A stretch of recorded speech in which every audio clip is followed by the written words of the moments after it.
हमारी आत्मा आध्यात्मिक रूप से सो रही है। जिस प्रकार एक अलार्म घड़ी एक सोते हुए आदमी को जगा देती है, ठीक उसी तरह भगवान श्री कृष्ण के सुविचार आध्यात्मिक वास्तविकता के प्रति जागरूक करने में भूमिका निभाती है।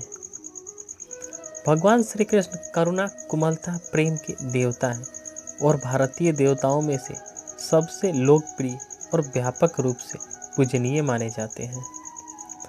भगवान श्री कृष्ण ने अपने प्रेरक शब्दों से अर्जुन को कुरुक्षेत्र युद्ध में प्रेरित किया और उन्हें हमें जीवन में प्रेम, खुशी, धर्म, मोक्ष, भक्ति, योग, ध्यान, धर्म, सत्य सभी के बारे में सिखाया। भगवान श्री कृष्ण जी कहते हैं, अच्छाई की रक्षा के लिए, दुष्टों के विनाश के लिए, धर्म के दृढ़ता से स्तनपान करने के लिए युगों युगों से जन्म लेते आया हूँ और आगे भी इसी तरह जन्म लेते रहूँगा।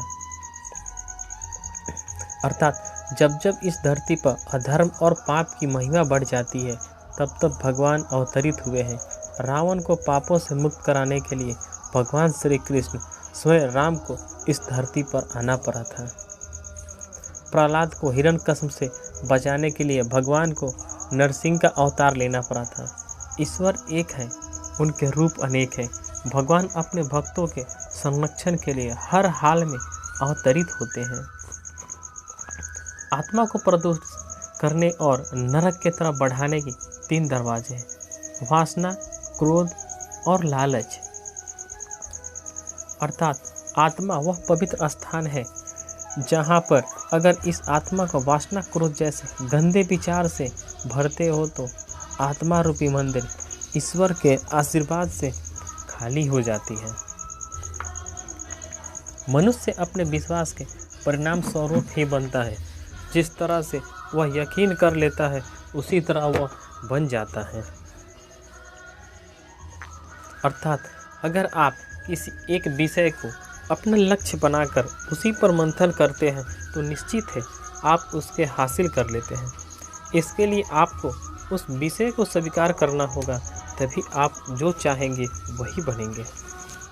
असली खुशी की कुंजी यही है कि अपने मन में इच्छा के बोझ को हल्का कर दें। अर्थात अगर मेरी कोई इच्छा न हो तो मुझे किस बात की चिंता, किसी के पास कुछ कहने होने और ना होने की दुख इसलिए होता है क्योंकि मैं भी उस चीज़ से दिल लगाया था जो मेरे पास नहीं है, और वह मैंने किसी और के पास देखा। जिस दिन मेरी इच्छा ही खत्म हो जाएगी, उस दिन मेरी सारी चिंता ही खत्म हो जाएंगे। कुछ चीज़ पाने की चाहत आप जितने अधिक रखते हो, आप उतने ही निराश होते हो। अर्थात अगर कुछ मिल जाए तो खुशी का ठिकाना नहीं, अगर कुछ ना मिले तो खुशी का पहाड़ टूट जाता है। ये हमारी चाहत ही तो है, परिस्थिति के अनुसार हमको बार बार विचलित करती है। आपको जो करना है उसी को करो, घमंड मत करो, कामना से मत डरो, दोष भावना से मत करो, बल्कि प्यार, दया और विनम्रता से करो। अर्थात आपको क्या लगता है, आपने जो किया उसका परिणाम वही मिलेगा जो आप सोच रहे हैं। अगर आपने अपने कर्म को मार्ग में अहंकार, ईर्ष्या, वासना को शामिल किया है तो आपको अपने प्रतिकूल परिणाम मिलेगा। अपने कर्म के गति के प्रेम, करुणा को शामिल करें, आपको अपने हर कर्म में असत्य फल मिलेगा। जिसने अपने मन पर विजय प्राप्त कर ली उसके लिए मन सबसे अच्छा मित्र है, लेकिन जो ऐसा करने के असफल रहा उसके लिए मन सबसे बड़ा शत्रु है। अर्थात हमारा मन अधिक रूप से भटकता है, जो देखता है उसी के पीछे भागता है। ऐसा मन में आपको कभी जीतने नहीं देगा। अगर जीतना मिली गई तो एक नया लक्ष्य बना लेगी, फिर मन उसके पीछे भागने लगेगा। ऐसे में आपका मन आपका सबसे बड़ा शत्रु बन जाएगा। मन से मित्रता करनी हो तो इसकी कामना अपने हाथ में रखो, कभी इसे अपने से दूर मत भागने दो।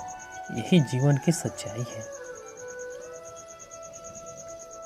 श्री कृष्ण जी महाराज कहते हैं, प्रेम के द्वारा ही तुम मुझ पर विजय प्राप्त कर सकते हो, और जहाँ प्रेम है वहाँ मैं अनंत से जीता हूँ। अर्थात भगवान श्री कृष्ण जी अपने विचार के माध्यम से कहते हैं, जहाँ पर प्रेम का वास होता है वहाँ उनके परिस्थिति प्राप्त की जा सकती है। क्लेश इससे दोष में ईश्वर का कोई अंश नहीं मिलता है। इसलिए अपने विचार और वातावरण को प्रेम से भर दो। दोस्तों, अगर वीडियो अच्छी लगी तो हमारे चैनल को लाइक और सब्सक्राइब ज़रूर करें। हम आपके लिए ऐसा ही रहस्यमयी अत्याधुनिक ज्ञान भरे वीडियो लाते रहेंगे। दोस्तों, वीडियो बनाने में बहुत मेहनत लगता है, इसलिए आप सभी से हाथ जोड़ के निवेदन है, कृपया मेरे चैनल को सब्सक्राइब ज़रूर करें।